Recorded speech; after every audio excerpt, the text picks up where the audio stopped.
Hello everyone and welcome back to our channel. We are Millennial Mom. If you don't know who is who, I'm Millennial. This is Mom.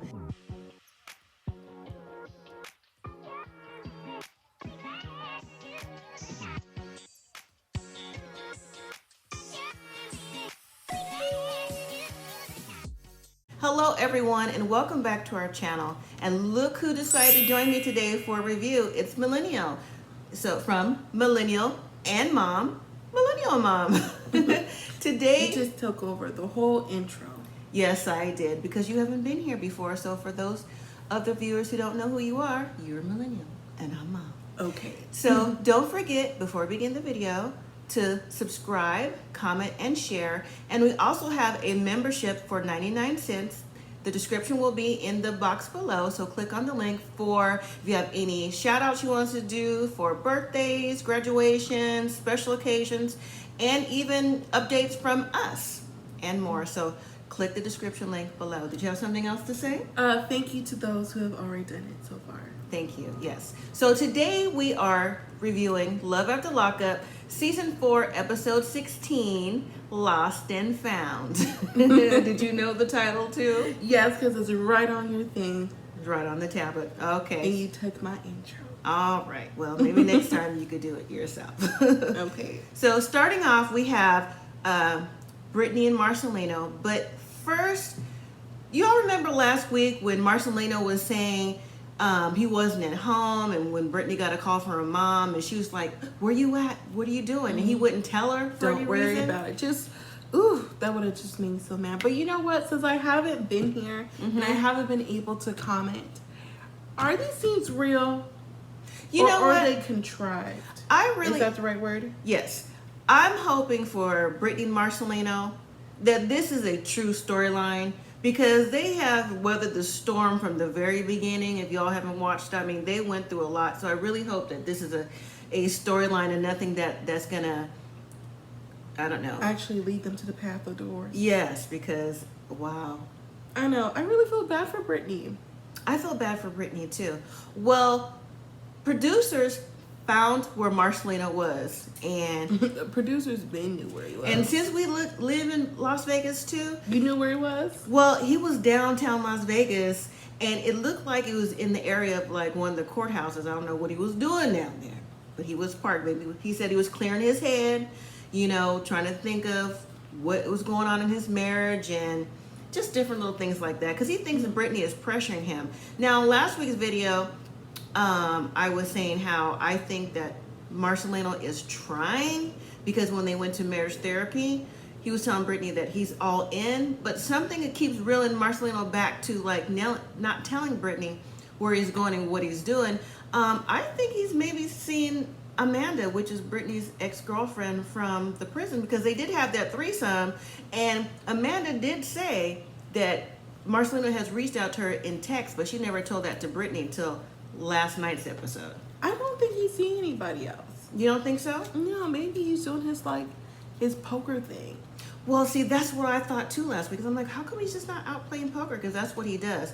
Well, when producers did talk to him, he's like, I don't be doing nothing. I'm just trying to see what's happening with our marriage. He said, I didn't get married at my age. I think I got married at late 30s, 40s, to be messing around and doing stuff like that, because I've been there, done that kind of thing. Mm-hmm. He says, I'm at home with the kids in the daytime while Brittany is doing her realty thing. And at night, I go play poker. So, but I think that Marcelino has checked out, and he's putting that on to Brittany. Mm-hmm. So, but Brittany, in her scene, Brittany is being woken up by producers as well. It's the next day, might I add, and she's in the bed naked with her friend Shannon. And she's like, oh, I don't even know how I got here. Like, what am I doing? I bet Shannon knows how you got there, because see, Shannon was your hype lady last week, telling you don't need Marcelino, you don't need this, you don't need that. And I'm thinking, where's Amanda? She kicked Amanda to the curb. Well, it turns out that Shannon doesn't care for Amanda, because she's like, you know what? If she got these text messages and didn't tell you, like, what else is going on? So Brittany got her phone, and then she called Marcelino and said that she would be home later. When he asked where she was like, I'll just be back later. Kind of like tit for tat. Like, if you can do it, I can do it too. Mm-hmm. And then her friend Shannon was like, well, why don't you call Amanda, get some more text messages, see what they were, because maybe Brittany wasn't in her right mind. Well, she was in her right mind, but just not clearly thinking about it. So when she called Amanda, she's like, did you have any more text messages? She goes, yeah. She goes, well, can you send me what you got? She goes, did you meet up with him? She's like, yeah. Did he send you any eggplant pics? She goes, yeah. So when Amanda sent the text back over, it was like, oh my God, like, how can Marcelino do this to me? So my question to you is, how long have they been texting each other, Amanda and Marcelino? I don't know. Well, Amanda said that it was really about them getting together for making a surprise for Brittany's birthday. Another threesome? Then why do you have to send the peen though? It didn't say necessarily another threesome. She just said they're trying to like do a surprise for Brittany, but Brittany don't believe all this because it's going back and forth. That would be a surprise. She come over there, pop out in a cake, butt naked, because they already did it before. So I find that to be very, I don't know, suspicious. Because Brittany's like, you should have told me. Like, you should have told me to Amanda, and you should have told me to Marcelino, because like we have to discuss who you want to see, so we can know if this is what we want to do, or is it be okay for you, I guess, to get a hall pass kind of thing. I'm guessing so. I don't know. I'm just very disappointed in Marcelino right now. I just, didn't really like him at first. Got to like him within the seasons, but now right now, I don't know. I feel like there's something missing to the story, and I wouldn't be surprised if Shannon had something to do with it. Shannon, her friend she was laying in bed with? I don't know. Am I reaching? That's reaching on Shannon. Amanda, yeah, but not Shannon, because Shannon was too hyped last week. Listen, you never know. That's true. Now let's move on to Shawn and Sarah, and we always have to include Kelly and Destiny, because this is the storyline for the season. I just want to say, I've been tired of Shawn since the first time we saw him. I never liked him in his business that he was doing, because I never liked the way he treated his kids while he was with Destiny and all of them. Like, it just didn't sit right with me. His personality is just, the only word I can think of is ill.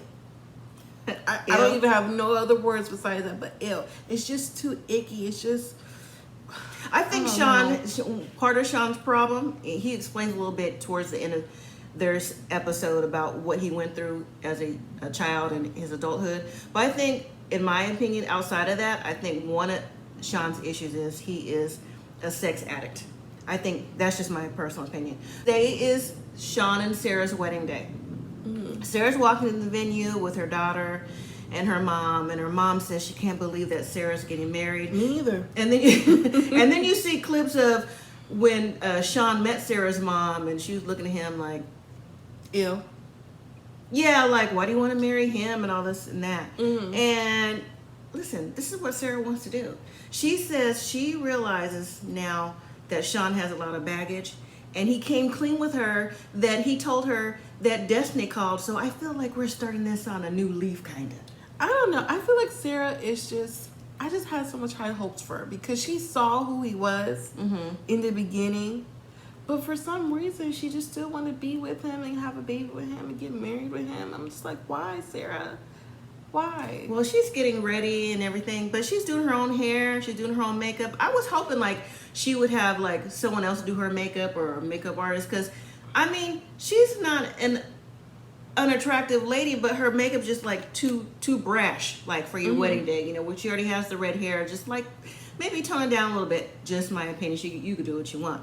But when we see Shawn walking into the venue, he's walking in with his oldest son Brandon and Sarah's stepdad, who could be like, he looks old enough to be Sarah's like older brother. One thing about Shawn this episode, he gets emotional with his son, but also on the flip of the coin with that, he's telling his son that, yeah, your mom is here, I've invited her and she's here. I don't know if he said with your sister or whatever. He's afraid that she may do something at the wedding, like, stand up or something. And he even mentioned about Destiny. Again, like I said last week, you don't have to worry about Kelly saying something. She just want to see if you really gonna do it. It's Destiny that you worried about, because you know that she's out, and you know that Destiny is a hothead and a wild card. So you just never know what Destiny's gonna do. But when he was talking to his son, he was saying how You know, I always try to be a good dad, because he referenced the conversation from last week about Kelly and him having that he was never there for the kids, and, you know, he abandoned them, and that's how they feel. And Brandon, I think Brandon's like 22. He's in the Army now. He was saying, well, you know what, Dad? I know that parents make mistakes. I'm grown now. Look at me. Look, I made it out. And, you know, I don't blame you and really blame Mom for that. And I don't think that was right with Shawn to be like, oh, yeah, you know, maybe your mom said this about you, and your mom said this about me, and your mom, Kelly this and Kelly that. Like, he was pushing a buck on Kelly. And I didn't like that, because you are the father to those children as well, regardless of the relationship that you have with her. What's that got to do with you abandoning the kids? Because your other kids who are at home with Kelly, that's how they feel. He always just needs like a scapegoat. He can never take accountability 100% for himself. And that's why he's always in the same revolving thing that he's always in with all these women that he gets with. The same thing that happened with his other kids might happen with Sarah and her new child, because maybe he might find somebody new. But at least, hey, Sarah's getting married. Kelly didn't get married. That's I don't true. know why Kelly still stayed. Well, for the kids, you know.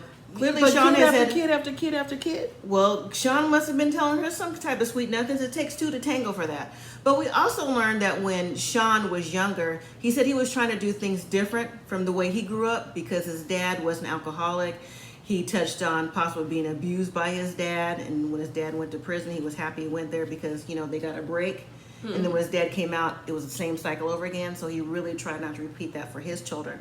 So maybe he wasn't abusive like his dad was, but maybe not having the best relationship, a close relationship, maybe he doesn't know how to. So basically what Shawn did is he took a traumatic incident and an addiction that his father had and reformed it for a trauma that he put on his own kids and a new addiction that he has. Unknowingly, because I don't think he realizes that's what he did, but maybe he needs therapy to figure it out. I think he does a little bit, but he feels like he's not as bad as his dad.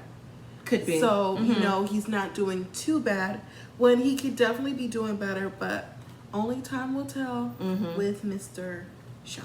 Right. And then at the end of their scene, there's a quick episode with Destiny. Destiny, go ahead. I'm going to call her dumpster fire Destiny, like our good pal Sass Scales says. Is Destiny planted by the producers, or is Shawn really still in contact with Destiny? Shawn is still in contact with Destiny because she knows he's getting married. They talked last week. She is on the road to the airport. Now, Destiny, it said, lives in Northern California, so I don't know where she got to go to the airport, but the airport is a 2-hour drive. And she's calling her mom on the way, talking about, I'm on the airport, talk to Shawn. You can hear her mom in the background like, don't do it, it's silly, it's stupid. She's like, Mom, I don't care. Well, clearly, Destiny don't care. She wants her $10,000. She wants everything Shawn promised her. And the thing that Destiny said, she's still on parole for another month, and she doesn't have a pass to travel. And you can hear her mom or producer say, so what if something happens at the wedding? Because Destiny's clearly going to try to object. She's like, I don't think he's stupid enough to call the cops.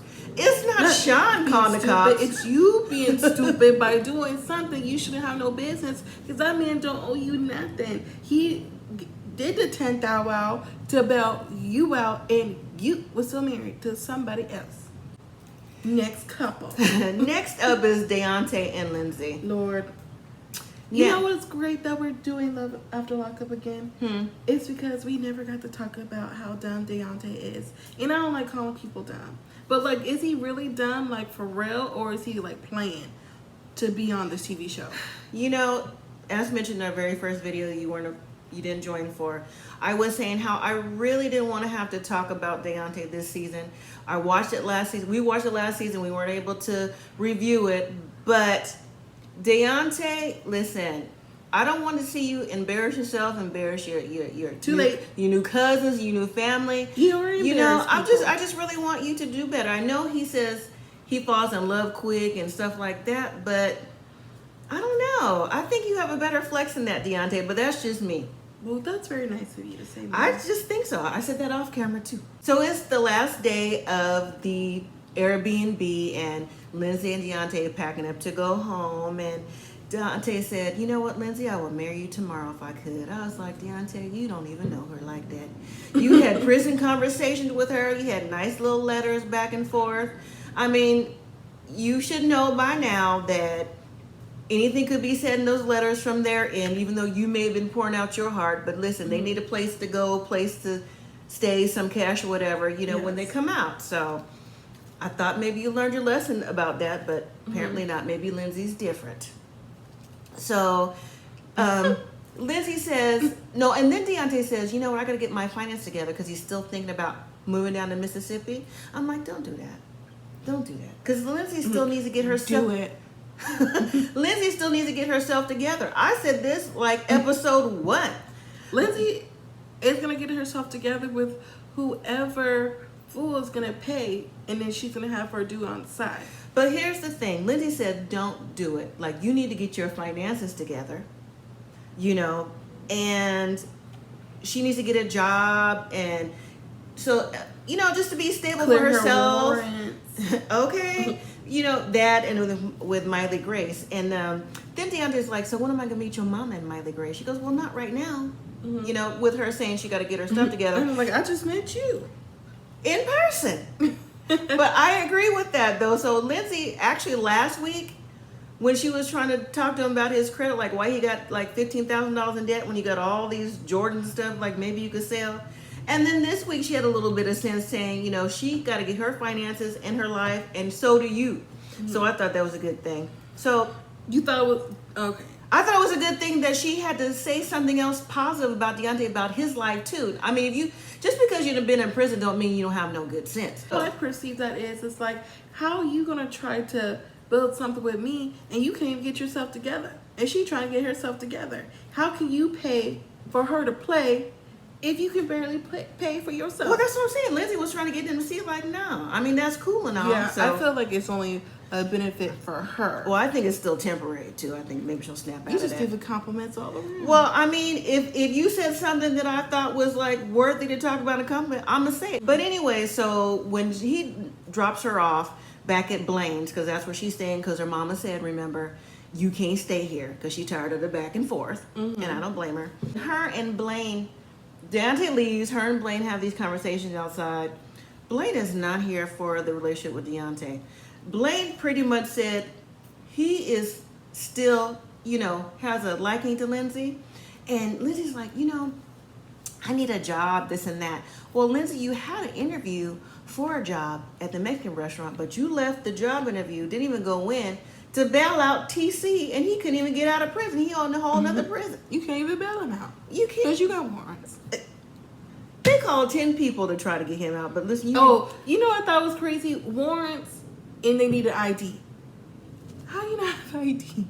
As Blaine and Lindsay are talking, here go Deontay. I guess it's like maybe, it seemed like it was the same day, but clearly maybe he was on his way home or whatever the case may be. He was just blowing up Lindsay's phone. Boop, boop, boop. I miss you. Boop, boop, boop. This and that. Boop, boop, boop. Just all these little things. He's love bombing her. He's love bombing her. And Lindsay's like, you know what? She goes, I'm not used to this. She goes, because when I was in prison, I had control of the conversations, stuff like that. So, you know, now she doesn't know. She doesn't necessarily know what to do, or I don't think she actually likes being, like, have love conversations blowed up like this. Back to Blaine. He said, you know what? You should come work construction with me. And I'm thinking, hey, that's a good job. She goes, you think I could do that? Because, you know, construction people, they make pretty good money, even if you're part of the cleanup crew. And so Lindsay said that she probably will. Then Blaine tells Productions, you know what? He don't think that they're going to make it, him and Deontay. He said that she needs a real man. And who knows, their situation may change. You never know. I said, okay, Blaine. Well, Okay. if that's who he wants, then go ahead. Because Deontay, he really need to do better. But I don't think he wants to do better. And one thing Blaine said, too, that I thought was funny, he goes, girl, your phone is blowing up like you playing the slots. I was like, okay. But there's a spoiler to this, so I'll drop down below the spoiler time so you can come back in if you don't want to hear the spoiler. If you don't follow Deontay on IG or saw anything on Twitter, stuff like that, Deontay went live last night. I just so happened to see it. Okay, he was only on there for like 18 minutes. And he was saying that the text that they showed on the screen, it says something like, you know, soft like butter or something like that. He said he did not write those texts. He goes, do you think me, my 30-something-year-old, be writing something, quote, like that? He said, and I quote, that's something an old perverted white man would write. I don't know if he's referencing Blaine or if he's referencing Scott. But anyways, he said he didn't write. Well, listen, I would believe it if he did write it, because that's something that he would do. That's something we saw him do last season with his old boo. I forgot what her name was already. Nicole. So, nice try, Deontay. But maybe he's telling the truth. Moving to Kevin, Tiffany, and his mama. Tiffany goes to Kevin's house. Now, it's funny, I'm not sure if it's still the same day because Kayla just left from when they was arguing last week. And his mama came over after Kayla left, so I'm thinking it's still like a continuation. Well, I guess that Tiffany's coming back to see really what's up with those panties that was going on, but because she left the key, so she got to knock this time. But when she came in, she walked right past his mom, his son, and went right to the room. And she's like, so who's those underwear? Who they belong to? And Kevin's like, what? You still on this? You need to calm down. I mean, I don't know whose underwear they are. They could be, she goes, it could be like Kayla. He goes, they could be Kayla's. They could be somebody else. I really don't know. You know what I think is funny about Kevin? He's always trying to be a manipulator, but he's not good. He's not trying. He is a manipulator. If you really wanted to believe it, you will. But Kayla don't believe it, so he must not be too Kayla good just at it. wants somewhere to stay and be on TV. No, Kayla is she has her own spot. Remember that? Oh, sorry. Wrong one. You talk about Tiffany. Tiffany wants a place to stay, be on TV. Kayla really wants to be with Kevin for some very strange reason. Don't know why. They have history, so some people can't get past their emotional history for whatever reason. But here's the trip. While they're talking about underwear pantygate, his mom comes in. She said, oh, excuse me. She goes, so you're Tiffany? Yes. So you just gonna walk right past me without speaking? She goes, who does that? Like, pretty much, who raised you? That's not how you do in my son's house. You need to come out here and talk and introduce yourself. I said, okay, Mom. Because, see, I'd have a problem with that, too. But I don't know if I'd be like, excuse me. You know, I think you would. Mom point blanked it for her. She said, I think you're giving off a bad impression. And honestly, I don't think I like you. I said, okay, Mom. Bottom line. And Kevin's like, you know what, Mom? It's not like that. He goes, I like her. You know, I have a thing for her. We're dating. She's like, well, I think you could do better. Matter of fact, you've known Kayla long enough. I was like, oh, okay. So she's Team Kayla? She's Team Kayla. But you can also tell if Tiffany really wanted to be with Kevin and she saw, you know, evidently somebody who looked older enough to be his mom and his son, how come you didn't speak to them? That's because you don't care about the dynamic that he has within his family. You only need somewhere to stay for now. But then, you know, Tiffany was trying to tell the mom, well, you know, I can't change his insecurities and vice versa. And the mom says, listen, I know that she's into crazy stuff, me and Kayla, but I think she's a better fit for her. And I think that he loves her. Like Kevin loves Kayla. You know, like he loves her, not you, because we just met you. I was like, boo. I don't feel like he loves Kayla. I feel like he loves what he can get from her. But if he really loved Kayla, he would be with Kayla, not always looking for somebody else. I think so too. Mom just says she wants to see him happy overall. So moving to Brittany and Ray, they are celebrating their engagement with dinner, and Brittany's looking at her ring. She's like, oh, I hope this is not a hush ring. And Ray was thinking out loud, like, what's a hush ring? Because even I was like, what's a hush ring? Have you ever heard of that before? A hush ring? Yes. Oh. He said, what's that? She said, you know, something just to shut me up. I'm thinking, why would he do that? No, it's not why would he do that. Why would she think that? Because Brittany's insecure. Period. I've said that before, even when we did review this. She's just insecure overall, in my opinion. You know, because she keeps talking about, if he can't go nowhere without him, talk about, oh, you're going to go see these hoes. Remember how she was? You know, he can't even go to his friend's house to play cards because he was a kingpin or something. But that was last season. It's a continuation from last season. So all the problems are still on this season. Mm-hmm. So they're talking about the wedding and how she wants about 200 people, and she wants like steak or chicken and fish and an orchestra and just different little things she wants for her wedding because it's her first wedding. And who's gonna do all that? Who's paying for all that? Her daddy? Well, her dad has not given the blessing. Her mother has, if you believe. They reversed it because remember her mom was like so anti like this that. Mm-hmm. So the dad hasn't given her the blessing, excuse me.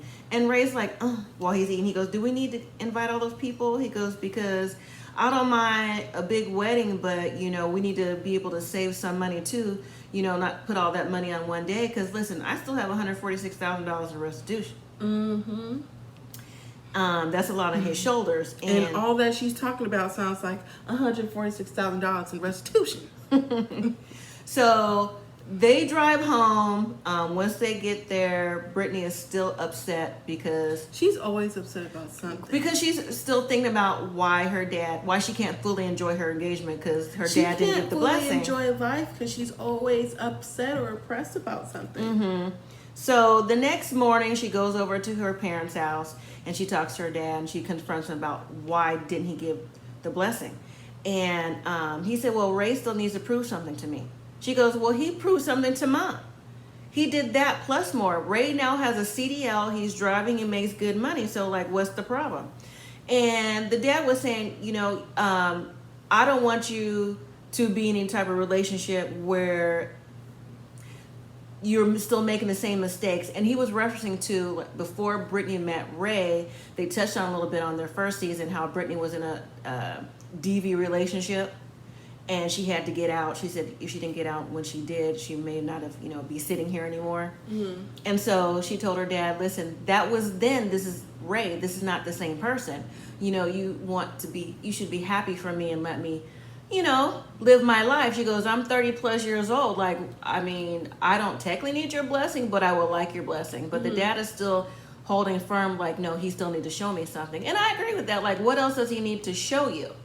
You know, yes, they've been together 2 years, but the dad was like, "So where was he for part of that?" And I was like, okay, Dad got a point. But since he's been out, it seems like he's been working and doing what he had to do, you know, so.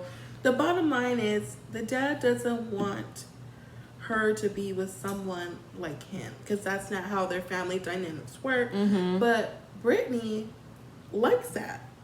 That's what she wants.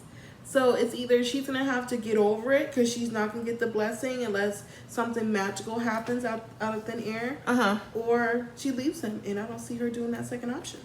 So when she gets in the car to go home, she comes in, she slams the door. She's telling Ray's like, "What's wrong? What happened?" She goes, "Yeah, my dad said, you know, you still need stuff to prove." And Ray's like, "That's ridiculous. Or you prove stuff to your mama." He goes, "I don't want to have to prove nothing anymore. I'm doing what I said I was going to do, work and everything else." And then Ray said, "Well, if he won't give you the blessing to walk you down the aisle," she goes, "Well, he said we could get married at the courthouse." She was like, "Who?" You. So, Brittany, like, do you want to be married or do you want the show and the whole fairy tale dream wedding that you're probably not going to get because your daddy don't want to pay for it? I'm sure you don't. I don't know who may pay for it, but just walk you down the aisle is the main concern. So next up is Chaz and Branwyn. Chaz calls Branwyn on his way to the airport because he's got to go back home to Kentucky. His time is up. And I'm thinking... His time's always up. Every time I turn around and watch the show, you always got to leave. Yeah, I'm like, that's what I was thinking. Like, you haven't left yet? I thought you was leaving, like, last week. But it's the next day, so maybe extending his trip because, you know what? He really wants to spend time with Branwyn. Like, he's really trying to spend time with her, like, sexy time. That's how he put it. That's what he wants. Mm-hmm. But Branwyn has checked out a long time ago. Like, she knows that, yeah, this is my husband, I'm your wife, but... she didn't seem like she was into the sexy time. So he's calling her. He's like, "Hey, so where you at?" She's like, "Oh, yeah, I'm studying. You know, I'm busy." He's like, "Okay, but I just want to see you before I leave. Can you tell me where you are?" She reluctantly told him she was studying downtown at a bar lounge or something like that. So he picks her up. Who studies at a bar? Or maybe it's a coffee shop. I don't know.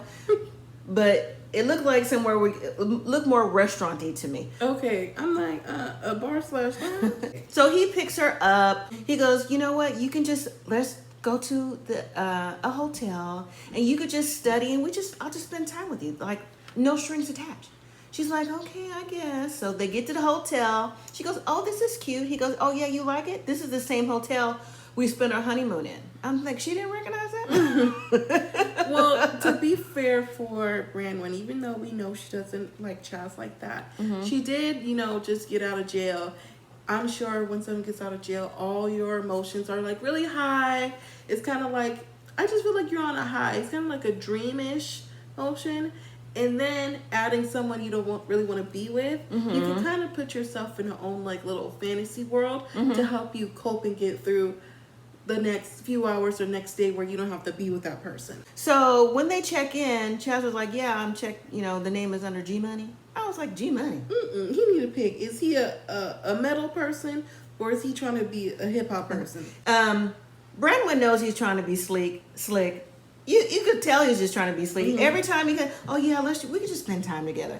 So they get up to the room. She pulls out her laptop. She's like doing her homework. I think she's like, oh my God, like let me try to do something. And then he's sitting across from her at the table. And he's like, so what are you studying? And she's saying whatever Spanish word or she was learning for the day. And he's like, oh, okay. And then it's all awkward. He's like looking at his phone and then he gets up, comes around, and he gives her a hug from the back. And then he gives her a kiss on the cheek. I'm like, see, it always turns to that. I thought you said before you picked her up that you just want to spend quality time with her, no strings attached. Hugging her, kissing her cheek, breathing all hard in her ear. You know what I'm saying? It's like, oh, maybe you'll be more comfortable on the bed. That's strings attached. Well, he is married to her, but he knows deep down inside that she doesn't want to do all that. Right. So he's trying to ease her in to get her to want to do it.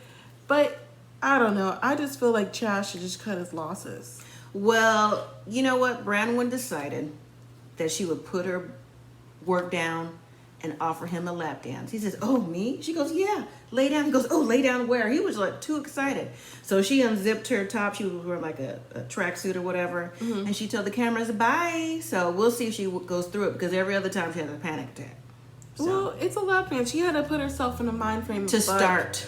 Let me do what I used to do at the strip club. And I'm pretty sure if it goes Branwyn's way, which I'm sure it will, I'm pretty sure they didn't do anything besides that. Next up is Taylor and Chance. Taylor goes wedding dress shopping with her friend Sarah. Her friend Sarah is taking pictures for Bobby because, Bobby can't experience it because she's in rehab. And Taylor's still really upset about this. Not that it was nice to include Bobby with that because, you think it would be your sister thing and they're twins. So, more of a sisterly bond. And then Taylor's telling her friend before she tries on dresses about how Chance has bought a new truck with rims, this and that, just putting more extra finances onto their plate without even telling her. She's like, what? The friend, she's like, so he's doing all that? Like, what do you feel about it? She goes, no, I don't like it. But, he's just fresh out of jail. So, pretty much like he's trying, like she said last week to her parents, like he's trying to like get things he's never had. But Taylor's 27, Chance is 40 plus. So he's never had these things. Has he always like been in and out of prison? So I'm thinking like, no, yeah. Is it on your dime? On both of their dimes. I'm sure they got a joint bank account. I'm sure. Well, Taylor's trying on wedding dresses. I personally didn't like any of the dresses that she had on. None of them? No. One she had on a white one and one she had on like a cream color one. I think it's just the way that it was shaped at the top for her, because even Taylor said, I kind of like these, but I've been gaining weight and I'm not sure if I'm pregnant. So I think that's what it is too. She was, in her mind, she was looking a little bloated. So I think the dresses that she was trying on, I don't know her size and not fat shaming because I'm the last one to do that, but they just didn't seem like it was appropriate for her body type at the time. And so I think Taylor kind of knew that too. It didn't shape her well. Correct. Taylor says that, she's happy to be getting married. She's finally found someone and a dad for her kids, but she's nervous about it. And then she also mentioned something too, that with her ex-fiance, the two younger girls' dad who passed on, she said she had miscarried a baby with that too, and that all her pregnancy had been high risk. So she's nervous to be pregnant and scared to tell chance at the same time because don't know how he'll react. So. This girl has so much trauma. She has a lot of trauma. So that was the end of the episode. I thought it was a pretty good episode. I just really wanted to see Shawn and Destiny and Kelly and Sarah. I just want to see that wedding and who's going to do what and how it's going to go down. Because they keep showing these clips of Shawn sitting in a hospital gown in the hospital.